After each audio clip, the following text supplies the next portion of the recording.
Yes, ഞാൻ ബെഡിലാണ് ഇരിക്കുന്നത്. കാരണം നമ്മുടെ ചെയറിൽ ബാബു കിടന്നുറങ്ങാൻ തീരുമാനിച്ചു. നോക്ക്,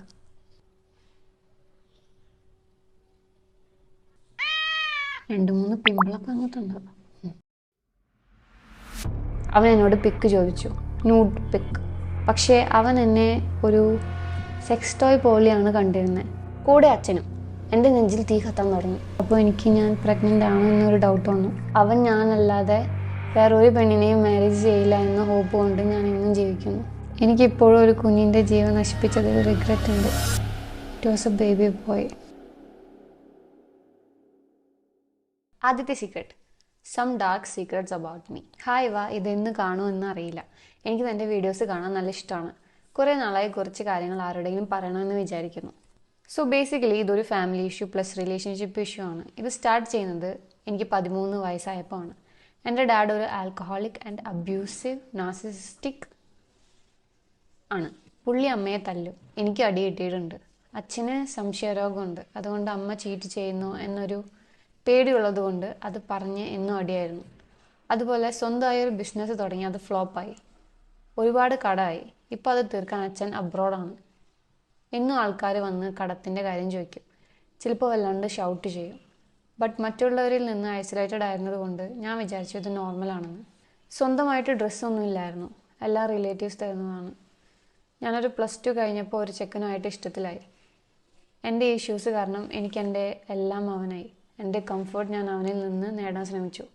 അതിൻ്റെ ഇടയിൽ ഞാൻ നല്ല പൊസസീവായി. അവനില്ലാണ്ട് പറ്റാതെയായി.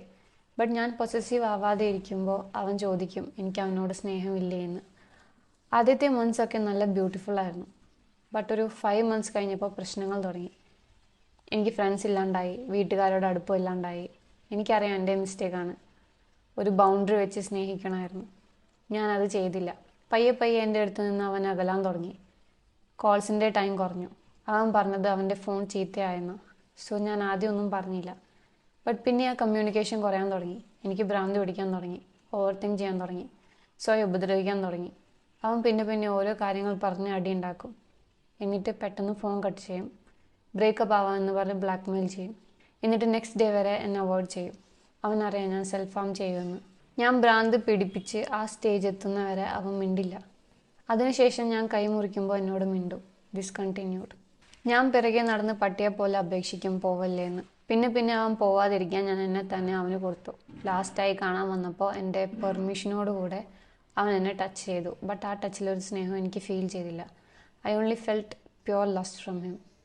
ആദ്യമൊക്കെ അവൻ എന്നെ നെറ്റിയിലൊക്കെ കിസ് ചെയ്യുമ്പോൾ ആ ടച്ചിൽ നിന്ന് അവൻ്റെ ലവ് എനിക്ക് ഫീൽ ചെയ്യുമായിരുന്നു. ബട്ട് ലാസ്റ്റ് ടൈം എനിക്കൊന്നും ഫീൽ ചെയ്തില്ല. There were only kisses and hugs, nothing more. But അവൻ്റെ ടച്ചസ് ഹേർട്ട് ചെയ്യാൻ തുടങ്ങി. അവൻ ഹാർഷ് ആവാൻ തുടങ്ങി. ലാസ്റ്റ് ബ്രേക്കപ്പായി. ഞാൻ പുറകെ നടന്ന് കരഞ്ഞിട്ടും അവൻ കേട്ടില്ല. പിന്നെ ഹേർട്ട്ഫുള്ളായ കാര്യങ്ങൾ പറഞ്ഞ് അവൻ്റെ ഫസ്റ്റ് ലവ് ആയിരുന്നു ഞാൻ. സോ അവൻ പറഞ്ഞു അവൻ ലവ് എന്താണെന്ന് എക്സ്പീരിയൻസ് ചെയ്യണമായിരുന്നു എന്ന്.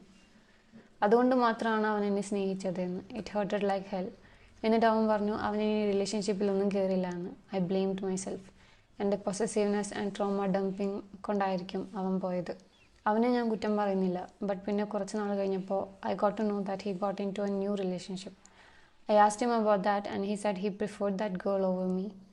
ഇതൊക്കെ എന്നെ വല്ലാണ്ട് ഹേർട്ട് ചെയ്തു. എനിക്ക് വേർഡ്സിൽ എക്സ്പ്രസ് ചെയ്യാൻ പറ്റുന്നതിനേക്കാളും ഞാൻ അവനെ സ്നേഹിച്ചു. ബട്ട് ഇപ്പോൾ ഞാൻ ഫുള്ളി ബ്ലാങ്കാണ്. എനിക്ക് ആരോടും ഒന്നും തോന്നുന്നില്ല. വീട്ടുകാരോടും ഒരു അടുപ്പമില്ല. ഫുള്ളി ഐസൊലേറ്റഡ് ആയി. ബ്രേക്കപ്പ് കഴിഞ്ഞൊരു വർഷമായി. എനിക്കിപ്പോഴും മൂവ് ഓൺ ആകാൻ പറ്റുന്നില്ല. ഒരു സമാധാനമില്ല. അച്ഛൻ പൈസ അയക്കാത്തതുകൊണ്ട് ഫുഡ് കഴിക്കുന്നതിന് വരെ എൻ്റെ ഗ്രാൻഡ് പാരൻസ് എന്നെ വഴക്ക് പറയും ചിലപ്പോൾ. കോൺഫിഡൻസ് ഇല്ല. ആൺപിള്ളേരെ കാണുമ്പോൾ പേടിയാകും. അമ്മയോട് പറയണമെന്നുണ്ട്. ബട്ട് അതിനുള്ള ധൈര്യമില്ല. എന്നും വിചാരിക്കും ഒരു നല്ല കാലം വരുമെന്ന്. ബട്ട് കഴിഞ്ഞ 7 ഇയേഴ്സായിട്ട് വീട്ടിലെ അവസ്ഥ ഇത് തന്നെ. വീട്ടിലെ അടി കാരണം സൗണ്ടൊക്കെ എനിക്ക് പേടിയാണ്. ഹാർട്ട് ബീറ്റ് അല്ലാണ്ട് പോലും പെയിൻ അറിയാതെ ഒരവസ്ഥ പോലെ. കയ്യിൽ ഓയിൽ വീണിട്ട് ഒന്നും തോന്നുന്നില്ല. ഇപ്പോൾ എല്ലാം ശരിയാവുമെന്ന ഹോപ്പായി. അതിനുള്ള പേഷ്യൻസ് ഇല്ല. എന്നെ 2 ചീത്ത പറഞ്ഞാലും സാരമില്ല. I consider U as my sister. But എൻ്റെ ഈ സെൽഫ് റെസ്പെക്റ്റ് ഇല്ലാണ്ട് അവൻ്റെ പുറകെ പോകാതിരിക്കാൻ ഹെൽപ്പ് ചെയ്യൂ. പിന്നെ ഇത് വായിക്കുകയാണെങ്കിൽ എനിക്കൊന്ന് റിപ്ലൈ തരണേ as email. I hope you reach great heights. Sister എനിക്ക് എനിക്ക് പറയാനുള്ളത് കുറച്ചുണ്ട്. ഞാൻ നീ എന്ന് പറയാം, കാരണം വി സിസ്റ്റേഴ്സ്. സോ നീ ഇപ്പോൾ കടന്നു പോകുന്ന സ്റ്റേജ് എന്ന് പറയുന്നത് ഭയങ്കര ട്രോമാറ്റിക് ആണെന്ന് എനിക്ക് മനസ്സിലാവും. First of all keep your head high. കാരണം എന്താണെന്ന് അറിയോ? കാരണം you didn't do nothing wrong. That's why നീ കടന്നുപോയ ആ ടോക്സിക് റിലേഷൻഷിപ്പിൻ്റെ മിസ്റ്റേക്ക് നിൻ്റെ അല്ല. ഒരു ട്രോമാറ്റിക് ചൈൽഡ്ഹുഡിൽ വളർന്ന കുട്ടി തൻ്റെ പാർട്ട്ണറിന് കംഫർട്ട് ആഗ്രഹിക്കുന്നതും ഇറ്റ്സ് സ്വാഭാവികം. പക്ഷേ ഇത്രയും ട്രോമാറ്റിക് ആയിട്ടുള്ള ഒരു കുട്ടീനെ മിസ്യൂസ് ചെയ്തതും മാനിപ്പുലേറ്റ് ചെയ്തതും ഒക്കെ ആ ചെറുക്കനാണ്. അപ്പോൾ ആ ചെറുക്കനെ നമ്മൾ സ്നേഹിക്കേണ്ട ആവശ്യമില്ല. അവനെ കുറ്റം പറയുന്നില്ല എന്നൊക്കെ പറഞ്ഞാൽ ഓക്കെ, കുറ്റം പറയണ്ട, അവനെ കുറ്റം പറയണ്ട, അവനെ സ്നേഹിക്കാൻ വേണ്ട, ഒന്നും വേണ്ട. പിന്നെ ഈ സെൽഫ് ഹാം ചെയ്യുമ്പോഴും കരയുമ്പോൾ മാത്രം അവൻ മിണ്ടാൻ വരുന്നതില്ലേ, അത് ഒരു ഇമോഷണൽ മാനിപ്പുലേഷനാണ്. അത് സ്നേഹമല്ല, അത് കൺട്രോൾ ചെയ്യാനുള്ളൊരു രീതി. ഇപ്പോൾ നമ്മൾ തിരിച്ചു പോയാലും he's not gonna love you. കാരണം he's with another girl, with a whole another girl. നമ്മുടെ സെൽഫ് റെസ്പെക്റ്റ് ആണ് ഇപ്പോൾ നമുക്ക് ഏറ്റവും വലുത്. ഇപ്പോൾ അയാളെ മിസ് ചെയ്യുന്നതും വിഷമിക്കുന്നതും അതൊക്കെ കുറച്ച് ദിവസം, കുറച്ച് മാസങ്ങൾ കഴിഞ്ഞാൽ നിൽക്കും. അത് നിൽക്കുമെന്ന് നമുക്ക് തോന്നില്ല, പക്ഷെ അത് നിൽക്കും. ഓക്കെ, അതുകൊണ്ട് ഇപ്പോൾ ഉള്ള ആ ഒരു വിഷമത്തിന് എനിക്ക് ഒരിക്കലും പുറത്തേക്ക് കടക്കാൻ പറ്റില്ല, അങ്ങനെയൊന്നും വിചാരിക്കരുത്. അത് ഉറപ്പായിട്ടും ആ ഒരു സ്റ്റേജ് നമ്മൾ കടന്നു പോകും. പിന്നെ നമ്മൾ പിന്നിലേക്ക് നോക്കുമ്പോൾ നമുക്ക് അറപ്പ് തോന്നും, ഇവൻ്റെ കൂടെയാണോ ഞാൻ നിന്ന്, അങ്ങനെ തോന്നും. ആ ഒരു സ്റ്റേജ് എത്തുന്നത് വരെ നമ്മൾ വെയിറ്റ് ചെയ്യണം. ഓക്കെ, പിന്നെ അവനിപ്പോൾ വേറെ റിലേഷൻഷിപ്പ് ഉണ്ടെന്ന് അറിയാലോ, അത് തന്നെയാണ് നിൻ്റെ ആൻസർ. നിന്നെ അവോയ്ഡ് ചെയ്ത്, നിന്നെ മാനിപ്പുലേറ്റ് ചെയ്ത്, അങ്ങനെ നടന്ന ഒരാളുടെ പേരും പറഞ്ഞ് നിൻ്റെ ലൈഫ് നിനക്ക് കളയണം. വീട്ടിലെ പ്രശ്നങ്ങളൊന്നും നമുക്ക് മാറ്റിമറിക്കാൻ പറ്റില്ല, പക്ഷെ നിനക്ക് പഠിച്ച് നല്ലൊരു ജോലി വാങ്ങി ഇഷ്ടമുള്ള പോലെ ജീവിക്കാൻ പറ്റും. അതിൽ ഫോക്കസ് ചെയ്യുക. ഫിനാൻഷ്യൽ ഇൻഡിപെൻഡൻസ് ആണ് നമ്മുടെ ഏറ്റവും വലിയ വെപ്പൺ. 7 വർഷമായിട്ട് കുട്ടി അനുഭവിക്കുന്ന ട്രോമ അത് ഒറ്റ ദിവസം കൊണ്ട് നമുക്ക് മാറ്റിയെടുക്കാൻ പറ്റില്ല. അതുകൊണ്ട് നീ തിടുക്കം കൂട്ടാണ്ട് നിനക്ക് തന്നെ കുറച്ച് സമയം കൊടുക്കുക. അടുത്ത സീക്രട്ട്, ഞാൻ 3rd പഠിക്കുമ്പോൾ എൻ്റെ വീടിൻ്റെ അടുത്തുള്ള ചേച്ചി +2 ഇടയ്ക്കിടെ ചേച്ചി എൻ്റെ അച്ഛൻ ദൂരെ ജോലിക്ക് പോകുമ്പോൾ എൻ്റെ വീട്ടിലേക്ക് വരുമായിരുന്നു. വേറെ റൂമൊന്നും ഇല്ലാത്തതുകൊണ്ട് ചേച്ചി എൻ്റെ റൂമിലായിരുന്നു ഉറങ്ങുന്നത്. അതെന്തിന്? സ്വന്തം വീടില്ലേ. ഞാൻ പൊതുവെ 9 മണിക്ക് ഒരുങ്ങും. ഒരു ദിവസം ഞാൻ 9 മണിയായിട്ടും ഉറങ്ങാത്തത് കണ്ട് ചേച്ചി നമുക്കൊരു ഗെയിം കളിക്കാമെന്ന് പറഞ്ഞു. ഞാൻ ഓക്കെ പറഞ്ഞു. എന്നിട്ടോ ചേച്ചി എന്നോട് ഡ്രസ്സ് അയക്കാൻ ആവശ്യം. നിന്റെ ഫാൻറ്റസി വിളമ്പാനുള്ളതല്ല ഈ പ്ലാറ്റ്ഫോം. ഓക്കെ, ഇത് ഫാൻറ്റസി ആണെന്ന് എനിക്കങ്ങനെ അറിയാം. ആള് സത്യമാണ് പറയുന്നെങ്കിലോ, ആള് കൊച്ചുകുട്ടിയായിരുന്നില്ലേ എന്നൊക്കെ ആർക്ക് വേണമെങ്കിലും തോന്നാം, കുഴപ്പമില്ല. പക്ഷെ അവർ ഈ പറയുന്ന രീതി ഉണ്ടല്ലോ, അവർ ഭയങ്കര, അവർക്കത് വിഷമുള്ളതുപോലെയോ അങ്ങനെയൊന്നുമല്ല. എല്ലാം എക്സ്പ്ലെയിൻ ചെയ്ത് വളരെ സന്തോഷത്തോടു കൂടിയൊക്കെയാണ് ഇവരിത് പറയുന്നത്. അപ്പോൾ ഇത് അവരുടെ ഫാൻറ്റസി മാത്രമാണ്. I can understand that. I can differentiate. Okay, hi ചേച്ചി, I know how much you are struggling to read the secret which are written in Manglish. So ഞാൻ എൻ്റെ സീക്രട്ട് മലയാളത്തിൽ ടൈപ്പ് ചെയ്യാം. Thank you so much and I love you. That's right. Sorry, ഇപ്പോൾ പേരയച്ചേനെ. ഇതെൻ്റെ secret എന്നൊന്നും പറയാൻ പറ്റില്ല. ഇതെൻ്റെ 1 സൈഡ് ലവ് സ്റ്റോറിയാണ്. ഫസ്റ്റ് ഓഫ് ഓൾ ഇത് ലെങ്തി ആണെങ്കിൽ ക്ഷമിക്കണം. My name is A. ഇത് ഞാൻ 10th പഠിക്കുമ്പോൾ തൊട്ടുള്ളതാണ്. 2024 ഡിസംബറിലാണ് ഫസ്റ്റ് ടൈം ഞാൻ അവനെ കാണുന്നത്. ഒരു boy who is perfect for my type. ഇപ്പോഴത്തെ ബോയ്സിൻ്റെ സ്റ്റൈലാണല്ലോ മുടി ചുരുട്ടി കിളിക്കൂട് പോലെ ഉച്ചിയിൽ കൊണ്ടുവച്ചിട്ട് സൈഡ് ഡ്രീം ചെയ്ത് കളയുന്നത്. ബട്ട് എനിക്ക് അങ്ങനെയുള്ളവന്മാരെ ഇഷ്ടമല്ല. അതുകൊണ്ട് തന്നെ എനിക്കൊരു ഇമാജിനേഷനൊക്കെ ഉണ്ട് എൻ്റെ ഫ്യൂച്ചർ പാർട്ട്ണർ എങ്ങനെയായിരിക്കണമെന്ന്. അങ്ങനെ മുടിയുള്ളവരെ പറഞ്ഞ് കളിയാക്കി ചിരിച്ചല്ല കേട്ടോ, ആ പറയുന്ന രീതി ഇടയിട്ട് ചിരിച്ചതാണ്. എൻ്റെ ടൈപ്പ് എന്ന് പറയുന്നത് ബോയ് അല്ല, എനിക്കൊരു മാൻ ആണ് വേണ്ടത്. ലൈക്ക് നല്ല ഹെയർ, ടോൾ, കണ്ടാൽ നമുക്ക് നല്ലത് എന്ന് തോന്നണം. പക്ഷേ ടു ബി ഓണസ്റ്റ്, ഞാൻ ഇതുവരെ അങ്ങനെയുള്ള ബോയ്സിനെ കണ്ടിട്ടില്ല. അങ്ങനെ ഇരിക്കുകയാണ് ഞാൻ അവനെ കാണുന്നത്. And his name is also A. ഞാൻ ഞങ്ങളുടെ രണ്ടുപേരുടെയും നെയിം എ വെക്കാൻ കാരണം both our name starts with A. And when I saw him I had a crush on him. ഞങ്ങൾ ഒരു മരിച്ചടക്കിന് സെമിത്തേരിയിൽ വെച്ചാണ് കാണുന്നത്. ആ സെമിത്തേരി ഒരു കയറ്റാണ്. ഞങ്ങൾ കുറച്ച് പേരടക്കം നടക്കുന്ന സ്ഥലത്ത് നിന്ന് മാറി നിൽക്കുമായിരുന്നു. അവൻ കുറച്ച് മുകളിലായിട്ടാണ് നിൽക്കുന്നത്. ഞാൻ എൻ്റെ കസിൻസൊക്കെ ഇറക്കത്തിലാണ് നിന്നത്. പക്ഷേ ഞങ്ങൾക്ക് അത്യാവശ്യം ഫേസ് ക്ലിയർ ആയിട്ട് കാണാമായിരുന്നു, but not that much clear. അത് ഞാൻ അവനെ ശ്രദ്ധിച്ചതേ ഇല്ലായിരുന്നു. എൻ്റെ ചേച്ചിയാണ് എന്നെ വിളിച്ച് കാണിച്ചു തന്നത്. ചേച്ചി റാൻഡം ആയിട്ട് ജസ്റ്റ് മുകളിലേക്ക് നോക്കിയപ്പോൾ അവൻ കുറേ നേരമായിട്ട് ഞങ്ങൾ നിൽക്കുന്ന പ്ലേസിൽ നിൽക്കുന്നു. അങ്ങനെ ചേച്ചി നോക്കിയപ്പോൾ ആണ് മനസ്സിലായത് അവൻ എന്നെയാണ് നോക്കുന്നത് എന്ന്. And she told me that എടി അവൻ നിന്നെ നോക്കുന്നു എന്ന്. അപ്പോൾ ആണ് ഞാൻ ശരിക്കും അവനെ കണ്ടത്. കണ്ടപ്പോൾ തന്നെ ക്രഷ് അടിച്ചു. കാരണം he was that type of guy whom I wanted to be my future partner. അന്ന് ഞാനും അവനും ബ്ലൂ കളർ ഡ്രസ്സായിരുന്നു ഇട്ടിരുന്നത്. He was wearing white and blue line shirt, black pant, silver colour chain watch and അവൻ്റെ hair style എനിക്ക് ബോയ്സിൻ്റെ ഏറ്റവും ഇഷ്ടമുള്ള ഹെയർ സ്റ്റൈലായിരുന്നു. And he was wearing specs which made him more attractive. അങ്ങനെ ആൻറ്റി ഞങ്ങളായിട്ടുള്ള റിലേഷൻഷിപ്പ് ഒക്കെ പറഞ്ഞു തന്നു കഴിഞ്ഞ് കുറച്ച് കഴിഞ്ഞപ്പോൾ ഒരു അങ്കിൾ ഞങ്ങളുടെ അടുത്ത് കൂടെ വരുന്നു, കൂടെ അച്ഛനും. എൻ്റെ നെഞ്ചിൽ തീ കത്താൻ തുടങ്ങി. അങ്കിൾ ആൻറ്റിയോട് സംസാരിച്ചപ്പോൾ അവൻ ആ അങ്കിളിൻ്റെ പുറകിൽ നിന്ന് ഇടയ്ക്കിടയ്ക്ക് തന്നെ നോക്കുന്നുണ്ടായിരുന്നു. ഞാൻ അവനെ നോക്കുമ്പോൾ അവൻ പെട്ടെന്ന് മുഖം മാറ്റും. പെട്ടെന്ന് ആൻറ്റി ആ അങ്കിളിനോട് ചോദിച്ചു, ഇത് മോനാണോ എന്ന്. അപ്പോഴാണ് ഞങ്ങൾക്ക് മനസ്സിലായത് അത് അവൻ്റെ അച്ഛനാണെന്ന്. അങ്ങനെ ആൻറ്റി അവനോട് പേര് ചോദിച്ചു. അവൻ പേര് പറഞ്ഞു, ക്ലാസ് പറഞ്ഞു, എല്ലാം പറഞ്ഞു. അങ്ങനെയാണ് ഞാൻ അവൻ്റെ പേരറിഞ്ഞത്. അങ്ങനെ ഞങ്ങൾ സെമിത്തേരിയിൽ നിന്ന് ഇറങ്ങി മരണ വീട്ടിലേക്ക് തിരിച്ചുപോയി. അവനും ആ വീട്ടിലേക്ക് പോകും എന്നാണ് ഞാൻ കരുതിയത്. പക്ഷേ അവൻ അങ്ങോട്ട് അല്ലായിരുന്നു. എനിക്ക് നല്ല വിഷമമായി. അത് കഴിഞ്ഞ് ഞങ്ങൾ അവിടെ നിന്ന് ഞങ്ങളുടെ വീട്ടിലേക്ക് പോകാൻ ഇറങ്ങി. അപ്പോഴെല്ലാം അവനായിരുന്നു എൻ്റെ മനസ്സിൽ. അന്ന് തന്നെ ഞാൻ വീട്ടിൽ ചെന്ന് അവൻ്റെ ഇൻസ്റ്റഗ്രാം അക്കൗണ്ട് ഞാൻ എങ്ങനെയൊക്കെയോ കണ്ടുപിടിച്ചു. ബട്ട് ഞാൻ ഫോളോ ചെയ്തില്ല. എങ്ങനെ ഞാൻ കോഴിയാണെന്ന് വിചാരിച്ചാലോ. His account was private. ഏകദേശം ഒരു 3 months ഞാൻ അവനെ എൻ്റെ ഫേക്ക് അക്കൗണ്ട് വഴി സ്റ്റോക്ക് ചെയ്തുകൊണ്ടിരുന്നു. അങ്ങനെ ഞാൻ മനസ്സിലാക്കി അവനൊരു ഇൻട്രോവേർട്ട് ആണെന്ന്. And he was A nice calm boy. അവൻ പോസ്റ്റ് ഒന്നും ഇട്ടിട്ടില്ലായിരുന്നു. ആകെയുള്ളത് പ്രൊഫൈൽ പിക്ക് മാത്രം. അത് ഞാൻ സ്ക്രീൻഷോട്ട് എടുത്ത് ഇടയ്ക്കിടയ്ക്ക് നോക്കുമായിരുന്നു. അതിൽ 2 months എൻ്റെ 10th board exam ആയിരുന്നു. After board exam I started following him and he also followed me back. അന്ന് ഞാൻ അവനെ കാണിക്കാൻ എൻ്റെ പിക്ക് സ്റ്റോറിയൊക്കെ ഇടായിരുന്നു. അങ്ങനെ കുറേ നാൾ കഴിഞ്ഞ് അവന് മനസ്സിലായി ഞാൻ അന്ന് കണ്ട ആളാണെന്ന്. He started liking my stories. അവനൊരു അനിയത്തിയുണ്ട്. ഒരു ദിവസം അവൻ്റെ അനിയത്തി എന്നെ ഇൻസ്റ്റയിൽ ഫോളോ ചെയ്തു. ഫസ്റ്റ് എനിക്ക് ആളെ മനസ്സിലായില്ല. പിന്നെ മ്യൂച്വൽ അവനെ കണ്ടപ്പോഴാണ് അനിയത്തിയാണെന്ന് മനസ്സിലായത്. അവൻ്റെ അനിയത്തി ഫോളോ ചെയ്തപ്പോൾ എനിക്ക് എവിടെയൊക്കെയോ ഹോപ്പ് വരാൻ തുടങ്ങി. കാരണം അനിയത്തി ഫോളോ ചെയ്യണമെങ്കിൽ അവൻ എന്നെ പറ്റി എന്തെങ്കിലും പറഞ്ഞിട്ടുണ്ടാവും. ഞാൻ ഇതെല്ലാം അന്ന് തൊട്ടേ എൻ്റെ ബെസ്റ്റ് ഫ്രണ്ടിനോട് പറയാറുണ്ടായിരുന്നു. അവൾ എന്നെ നല്ലപോലെ സപ്പോർട്ട് ചെയ്തുകൊണ്ടേയിരുന്നു. അവൻ അവൻ്റെ അനിയത്തിയും എൻ്റെ സ്റ്റോറി ഇടുന്ന ഫോട്ടോയ്ക്കെല്ലാം ലൈക്ക് ചെയ്യുമായിരുന്നു. കുറച്ച് നാൾ കഴിഞ്ഞ് അവൻ പയ്യെ അവൻ്റെ ഫേസും റിവീൽ ചെയ്യാൻ തുടങ്ങി. And I was falling for him every single day when I see his photo. He was handsome. എനിക്ക് വേണമെങ്കിൽ അവന് മെസ്സേജ് അയക്കാമായിരുന്നു, നമുക്ക് സെറ്റ് ആവാമെന്ന് പറഞ്ഞു. ബട്ട് വേണ്ട, കാരണം ടീനേജ് റിലേഷൻഷിപ്പ് ഒന്നും നടക്കില്ല, ഫ്ലോപ്പ് ആവും. എനിക്കറിയാം ഈ പ്രായത്തിൽ ശരിയാണെന്ന് തോന്നുന്നതൊന്നും ശരിയല്ല എന്ന്. എനിക്ക് എൻ്റെ അപ്പയും അമ്മയും വിഷമിപ്പിക്കണം എന്നില്ല. നല്ല നിലയിൽ എത്തിയിട്ട് അപ്പോഴും എനിക്ക് ഇതേ ഫീലിങ്സ് ഉണ്ടെങ്കിൽ ഞാനത് അവനോട് പറയും. ഇപ്പോൾ ഞാൻ പറയില്ല. അതുമല്ല, ബോയ്സ് ആണ്. അവൻ എന്നും കുറേ ഗേൾസിനെ കാണാറുള്ളതല്ലേ. എന്നേക്കാൾ നല്ല ഗേൾസ് ഉണ്ട്. അവരെ കാണുമ്പോൾ അവന് ഫീലിങ്സ് ഉണ്ടെങ്കിലോ. അറ്റ് ദ സെയിം ടൈം എല്ലാ ബോയ്സും ഒരേപോലെയല്ല. അവൻ എന്നോട് ഫീലിങ്സ് ഉണ്ടോയെന്ന് പോലും അറിയില്ല, കാരണം ഞങ്ങൾ മിണ്ടിയിട്ട് പോലും ഇല്ല. പക്ഷേ അവനെ എനിക്ക് നല്ല ഇഷ്ടമാണ്. 5 months കഴിഞ്ഞ് ഞങ്ങൾ വീണ്ടും കണ്ടുമുട്ടി. അതും ഒരു മരണമായിരുന്നു. അതൊരു വെൻസ്ഡേ ആയിരുന്നു. സ്ഥലം ഇടുക്കിയാണ്. അന്ന് ഞാൻ സ്കൂളിൽ പോയില്ല, കാരണം ഒരുപാട് ദൂരമുണ്ട് അങ്ങോട്ട് പോകാൻ. ഇവർ വരാൻ നല്ല ലേറ്റ് ആവും. എന്നെ വേറെ വീട്ടിലാക്കാമെന്ന് വെച്ചാൽ ഞങ്ങൾ ഫാമിലി എല്ലാവരും ഉണ്ട് മരിച്ചടക്കിന് പോകാൻ. സോ ആരും വീട്ടിൽ കാണില്ല. അതുകൊണ്ട് ഞാൻ അന്ന് ലീവ് എടുത്തു, ഇവരുടെ കൂടെ പോയി. ഇടുക്കിയിലായതുകൊണ്ട് നേരത്തെ ഇറങ്ങണം വീട്ടിൽ നിന്ന്. എൻ്റെ വീട് കോട്ടയമാണ്. സോ നല്ല ദൂരമുണ്ട്.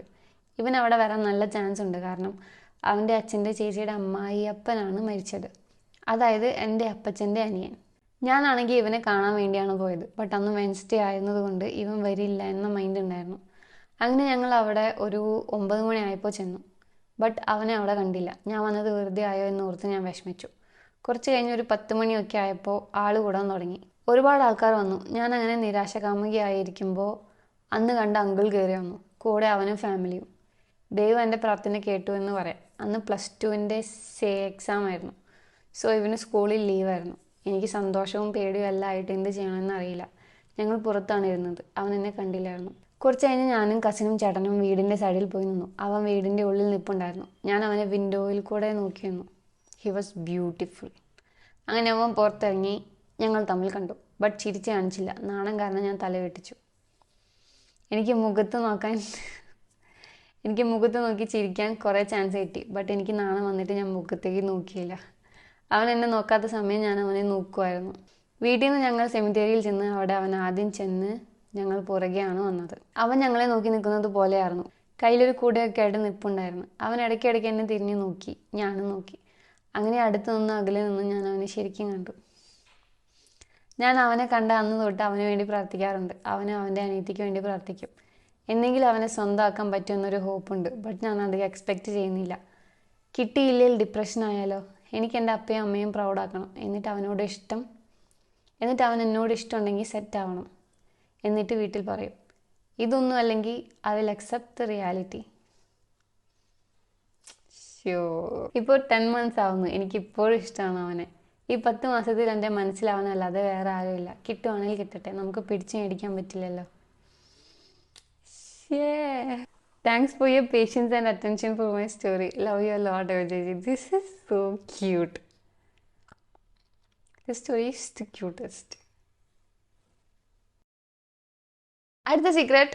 ഹായ് വാ, സീക്രട്ട് റീഡിങ് വീഡിയോസ് ഒക്കെ കാണുമ്പോൾ ഐ ഫീൽ ദാറ്റ് ആ സീക്രട്ട് എഴുതിയ പേഴ്സണിന് അത് വളരെ വലിയൊരു ആശ്വാസമാണ്. ബിക്കോസ് മനസ്സ് തുറന്ന് സംസാരിക്കാൻ ഒരാൾ പോലും ഇല്ലാത്തവരായിരിക്കും അവർ. And now I really feel that pain. In case if you are reading this, ഇതെൻ്റെ real name and mail I D ആണ്. So please don't reveal. ന്യൂപ്പ്. 3 years back I met someone which at that moment ഞാൻ വീണുപോയി. ആദ്യമായിട്ടായിരുന്നു ഒരാളോട് എനിക്ക് അത്രയും feelings തോന്നിയത്. ശരിക്കും ലവ് അറ്റ് ഫസ്റ്റ് സൈറ്റിൽ ഞാൻ അന്ന് ബിലീവ് ചെയ്തു. അധികം ബുദ്ധിമുട്ടാതെ തന്നെ ഞാൻ അയാളുമായിട്ട് കമ്പനിയായി മെസ്സേജ് ചെയ്യാൻ തുടങ്ങി. ആൻഡ് ഈവൻ ഞാൻ ഓരോ മെസ്സേജിനും വേണ്ടി ക്രേവ് ചെയ്യാൻ തുടങ്ങി. ബട്ട് കുറച്ച് ദിവസം കഴിഞ്ഞപ്പോൾ he said that he was committed and ഞാൻ അയാൾക്ക് സ്വന്തം സിസ്റ്ററിനെ പോലെ ആയിരുന്നെന്ന്. ശരിക്കും ഞാൻ അപ്പോൾ ഇല്ലാതായിപ്പോയി. ഒരുപാട് വിഷമിച്ചു.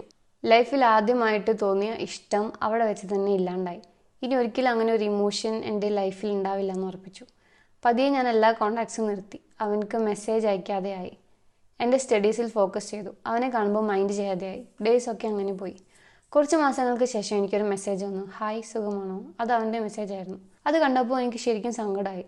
ഒന്നും മൈൻഡ് പോലും ചെയ്യാതെ എനിക്ക് ഇങ്ങോട്ട് മെസ്സേജ് അയച്ചു. ഞാൻ റിപ്ലൈ കൊടുത്തു. ഒരുപാട് കാലങ്ങൾക്ക് ശേഷം ഞാൻ വിശേഷങ്ങളൊക്കെ പറഞ്ഞു. ആൻഡ് ഒരു കാര്യം കൂടെ പറഞ്ഞു. He broke up.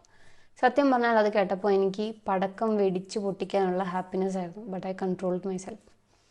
ഞാൻ അവനെ കുറേ ആശ്വസിപ്പിച്ചു. എനിക്കപ്പോഴും അവനെ വളരെയധികം ഇഷ്ടമായിരുന്നു. ബട്ട് ഒരു റിലേഷൻഷിപ്പ് ആവില്ല എന്ന് ഉറപ്പുള്ളതുകൊണ്ട് I kept that in myself. അതുകൊണ്ട് തന്നെ ആ കോണ്ടാക്ട്സ് ഒക്കെ വീണ്ടും ഞാൻ സ്റ്റോപ്പ്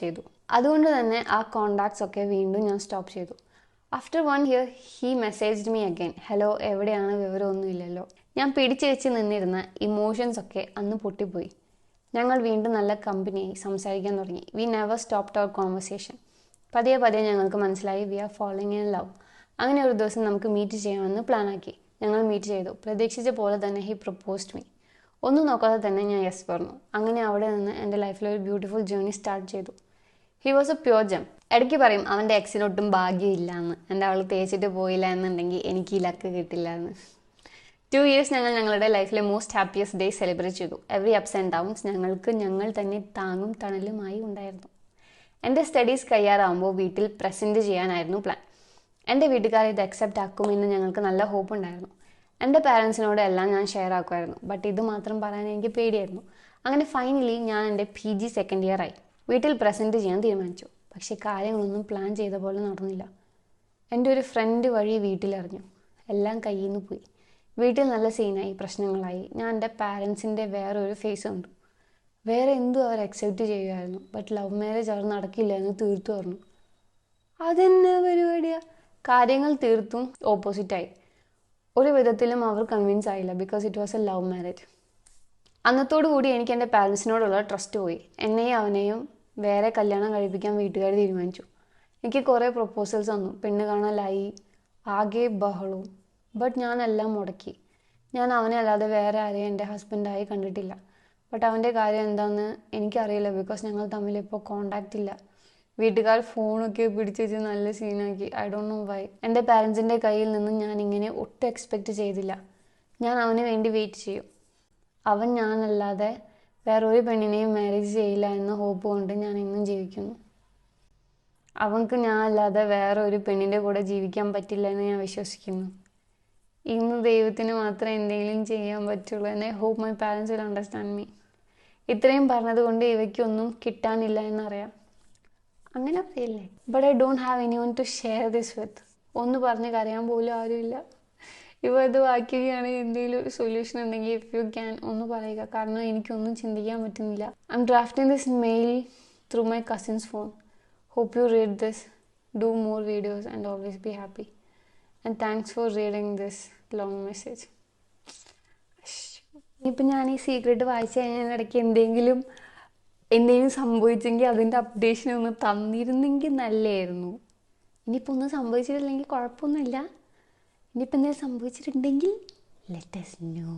ആ പുള്ളീനെ പരമാവധി കോണ്ടാക്ട് ചെയ്യാൻ ശ്രമിക്കുക. എന്നിട്ട് ആ പുള്ളിയുടെ സിറ്റുവേഷനും ആ കാര്യങ്ങളും അതൊക്കെ മനസ്സിലാക്കി കഴിയുമ്പോൾ നമുക്കൊരു പ്ലാൻ ഉണ്ടാക്കാൻ പറ്റും. അത് നിങ്ങൾ തമ്മിൽ സംസാരിക്കണം.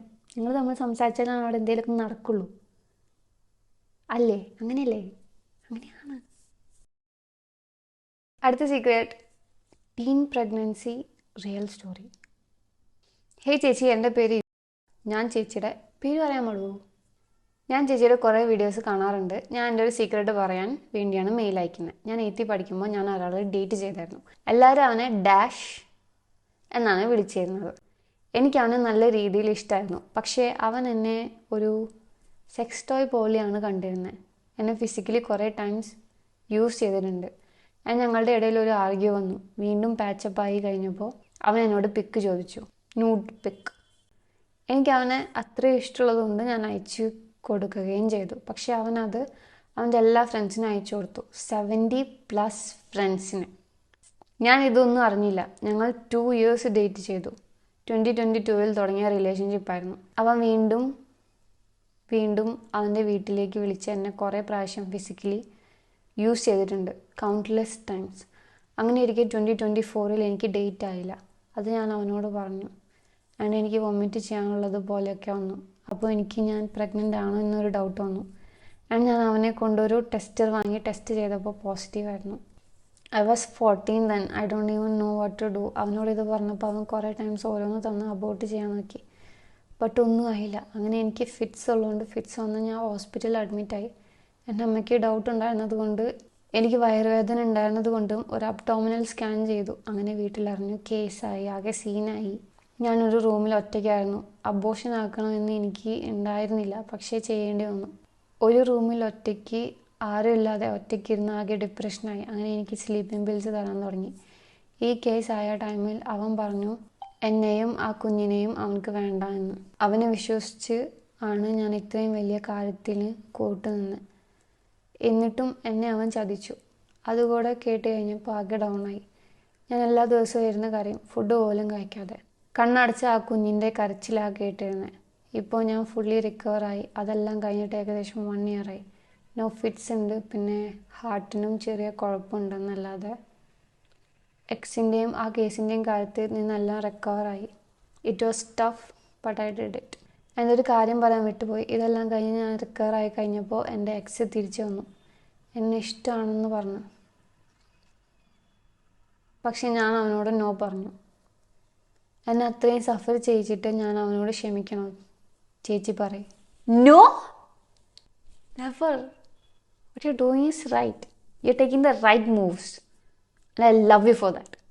ചേച്ചി ഇതൊന്ന് വീഡിയോയിൽ ഉൾപ്പെടുത്താവോ പ്ലീസ്? ആൻഡ് ഇതുപോലെ ആർക്കും വരാതിരിക്കാൻ ഞാൻ അള്ളാഹിനോട് പ്രാർത്ഥിക്കാം. ഈ ചെറുപ്രായത്തിൽ തന്നെ ലേബർ പെയിൻ എന്താണെന്ന് ഞാൻ അറിഞ്ഞു. 5 months ആയിരുന്നതുകൊണ്ട് അബോർഷൻ ചെയ്യണമെങ്കിൽ തന്നെ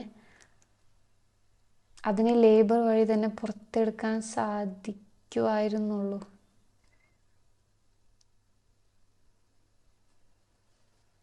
എനിക്കിപ്പോഴും ഒരു കുഞ്ഞിൻ്റെ ജീവൻ നശിപ്പിച്ചതിൽ റിഗ്രറ്റ് ഉണ്ട്. It was a baby boy.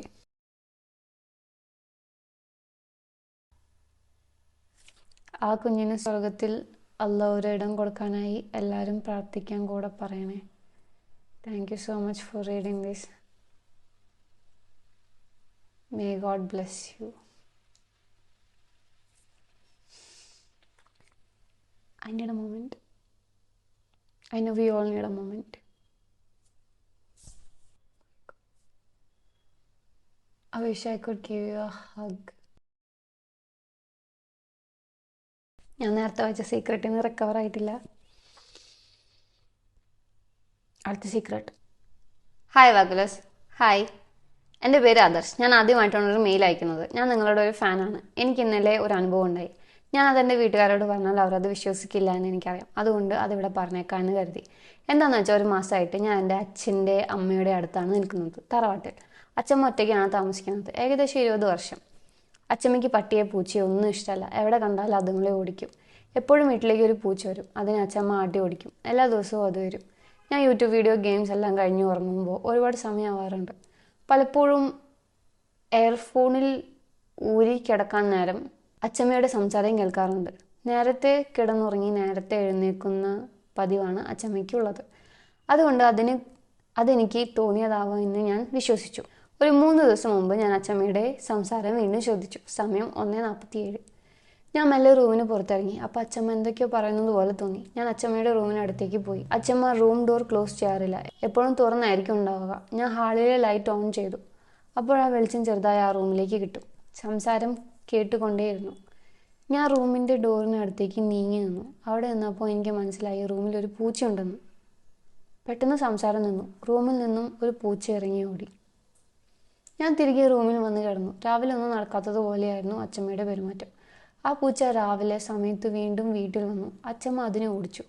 അന്ന് രാത്രി ഞാൻ ഗെയിം ഒന്നും കളിച്ചില്ല. എന്തെങ്കിലും ശബ്ദം കേൾക്കുന്നുണ്ടോ എന്ന് ശ്രദ്ധിച്ചു. പക്ഷെ ആ രാത്രി ഒന്നും കേട്ടില്ല. ഇന്നലെ രാത്രി ഞാൻ റീൽസ് കണ്ട് കിടക്കുമായിരുന്നു. അപ്പോഴാണ് എനിക്ക് ഓർമ്മ വന്നത്. ഞാൻ ഇയർഫോൺ ഊരി നോക്കി. ശബ്ദമൊന്നും കേട്ടില്ല. ടൈം 1:15. ഞാൻ കിടന്നുറങ്ങി. 2:40 വീണ്ടും എഴുന്നേറ്റു ഒന്ന് മൂത്രം ഒഴിക്കാൻ.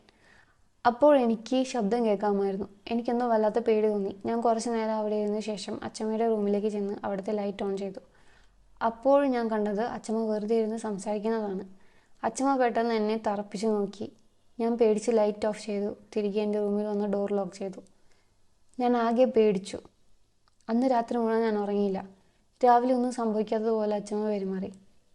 ഇപ്പോൾ ഞാൻ എൻ്റെ വീട്ടിലേക്ക് പോയിക്കൊണ്ടിരിക്കുകയാണ്. നല്ല ഉറക്കക്ഷീണമുണ്ട്. ഇന്ന് അവിടെ കിടന്നാൽ ചിലപ്പോൾ ഉറക്കം വരില്ല. അച്ഛമ്മയ്ക്ക് എന്നെ ഭയങ്കര ഇഷ്ടമാണ്. എനിക്ക് അച്ഛമ്മയായോ? പക്ഷെ രാത്രി അച്ഛമ്മയ്ക്ക് എന്താണ് പറ്റുന്നത് എന്ന് മനസ്സിലാവുന്നില്ല. നീളം കൂടുതലിനും അക്ഷരത്തെറ്റിനും സോറി. അക്ഷരത്തെറ്റൊന്നും എനിക്ക് മനസ്സിലായില്ല.